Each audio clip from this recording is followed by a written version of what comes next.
When's that going to happen? What are you? Some sort of witch? What do you mean? Are you going to, when there's no more newspapers to read in print form?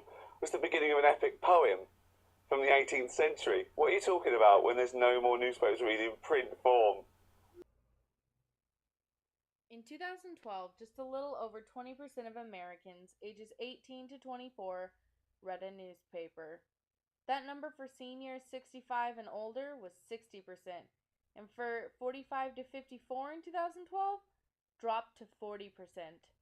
American news today has turned from print newspapers to news programs like cable news stations CNN and Fox, and station broadcasts by NBC, CBS, and ABC, but also ones that are local news. Half of adults aged 18 to 29 and half aged 30 to 49 identify television as their main source of the news.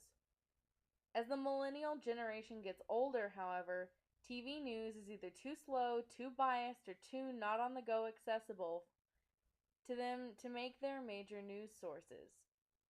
With sites like Reddit, Twitter, and Facebook on smartphones, no wonder 62% of Reddit users, 52% of Twitter users, and 47% of Facebook users say that they get all the news that they need from those sites. In a manner of speaking, journalism isn't dead. It's experiencing a resurgence online, where more people are able to contribute to news and more people are able to listen to them. News is moving away from a man with a teleprompter. It's not the death of journalism, it's a major distribution of news media. But are facts being lost amongst this reconstruction of news? And amongst all the noise, how do people find out what is significant? As newspapers die, will video news dominate the media, or will news in print words on a page find a new home as words on a screen? Before, we didn't have to operate like a business. We didn't have to think about, journalists particularly, didn't have to think about advertising, that dirty money-making side of the business. Check out this chart. In 1985, there were about 63 million daily newspapers delivered each day in the U.S. Then, from 2001 to 2011, the number dropped 20% to just 44 million daily papers. I don't think hard copies will ever be replaced, will they? I mean, I could see why they... What, you mean because of the environment or because computers, everyone will soon be online? Over the next 10 years, you will see newspapers maintaining their print position but rapidly expanding into digital channels on smartphones, platforms like tablets, and indeed the desktop. The newspaper industry in the U.S. has lost more than $40 billion in the last decade. And where did it go? Online, of course. Google's ad revenues are now more than twice what the newspaper industry brings in. So you'll see that blue line going up, that's Google. Digital ad sales. And the orange line going, that's my business. Newspaper print ad sales. The Street Journal is on top in terms of print circulation, with an average weekday circulation of 2.4 million as of March 31st, up 12% from a year earlier. The New York Times has 1.2 million weekday readers, up 18% from a year before. While some papers have large digital audiences, the Washington Post, USA Today, and Chicago Tribune in particular are struggling to get a digital foothold. Newspapers will survive. They just have to convert to a digital platform to do so. More news outlets pop up online every day, and more people are able to contribute to news as they are in places where news is happening at the moment, sometimes in real time. Where newspapers are mostly limited to providing yesterday's news and tomorrow's planned events, cable is often also limited as well, providing the day's news at night. News online is able to be posted and then shared, spreading like wildfire, but often accuracy is sacrificed for speed. One of my rules is we're moving from an either-or past to a both-and future. Back then, we knew how many papers we sold every day, but we had no way of measuring which stories were actually read. And that made it easier for us to convince ourselves that we knew best what readers wanted from us.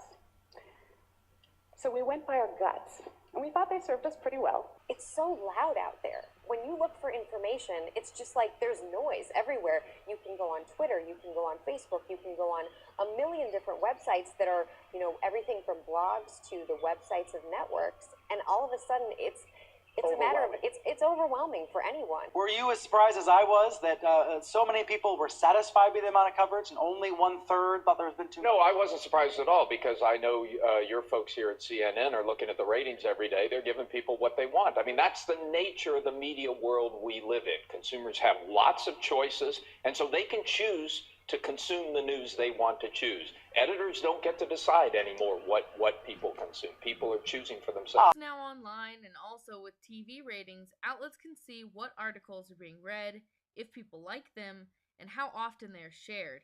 Now the public is in control of what is presented rather than the editor of a paper. However, what the public wants is not always what the public needs.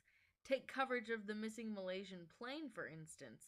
While Crimea was being invaded by the Russians, outlets like CNN and Fox were totally focused on the plane because that's what was bringing in ratings.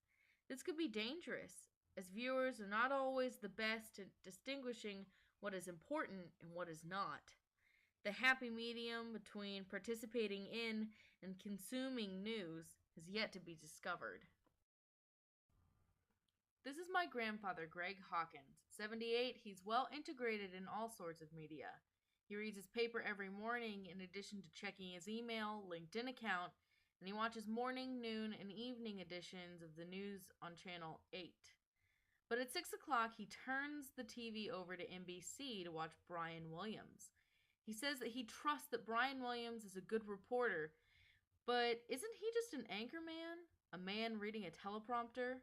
For some reason, Greg trusts a man telling him the news more than he would someone posting on Twitter from the front lines of action. So do you think that you would, because you know what Twitter is, right? Oh yeah, I know what Twitter is, but I don't have a Twitter account. Would you feel like that would be beneficial to you? No. Because that's gonna, but it's news quicker. News quicker, yeah, by a bunch of people that are not really reporters or anything, just So anybody. you don't think it's credible? Right. Besides that, there's millions of these things going around. Which ones are you going to look at? Do you shoot for that median line, though? Not necessarily. No. I just, You just absorb it. You just take what you're given. right. Yeah. Well, yeah, I reject a lot of it too. Yeah. You don't seek out some things. No, not really. No. My maternal grandparents are Judy, 67, and Charles, 70. My grandmother is on Facebook quite a bit and watches cable news throughout the day, but my grandfather is limited to the newspaper and morning news because he still has a full-time job. They are both very conservative and limit themselves to taking in only right-wing conservative news sources like Fox News. My grandmother only likes Republican and right-wing groups on Facebook. They believe that the Herald Times is biased and have considered canceling the paper. It seems as though being able to choose their own news choices, they limit their perspective of what is going on in the world. Do you go to any websites for cable news channels? Do you go on foxnews.com or NBCnews.com? I have those on Facebook. And you read those articles and stuff And when like they that? pop up, yeah, actually, I look to see how each one of them covers a subject. Mm-hmm.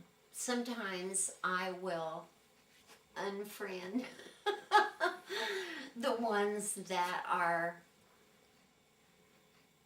too much their opinion and not the real thing. Papa, you only get the news from the Fox 59 and the newspaper. Okay. And Kleindofer Hardware. and everyone talking at Kleindorfer's at work. We grew up with journalism being the facts told to you and no personal opinions thrown in. If they told you, Judy and Charlie Eames, if you want to quit your subscription today, you can do it. Would you do it? Yeah, What's holding you back? You said that you've debated, like, keeping it. What's holding you back? Probably just obituaries. That's the only thing I read in the Herald Times. Mm-hmm. I look at the obituaries. I'll look at the front page and see if there's anything about something that I've heard about on Facebook the night before. Do either of you read the whole paper? Mm-mm. No? I Not look even at- like the classifieds or... No, he reads the classifieds. I look at the front page to see what's on there, and I read the obituaries. It is true that the notion that there is a private preserve for journalists and the rest of us are consumers is completely false. It goes against Megan Smith's rules, and it doesn't work. So journalists have to let go of the notion that they are the high priests of reporting and truth. I think we're in a much more participatory world. I actually think that's better, and we might have more information, but we have to think of ourselves maybe as more curators and moderators and not just as originators. In the past, news was gathered, collected, published, distributed, and read. Fact-checking isn't required for Twitter, and a degree in journalism isn't needed to start a blog. Perhaps in order for a world of news to work in the future, we need to properly integrate the old and the new. Rather than read a paper, we need to read articles from credible sources, as well as view content that is reliable and unbiased as possible. But this also requires a society of people who are willing to see things from all angles, and who will call out news sources when they are being biased, or not giving us the news that's fit to post. We need to teach the next generation to trust news outlets, but also make sure that the news outlets are giving them a reason to trust them. How do you know anything about the airplane going down? How do I not know about the airplane Yeah. going down?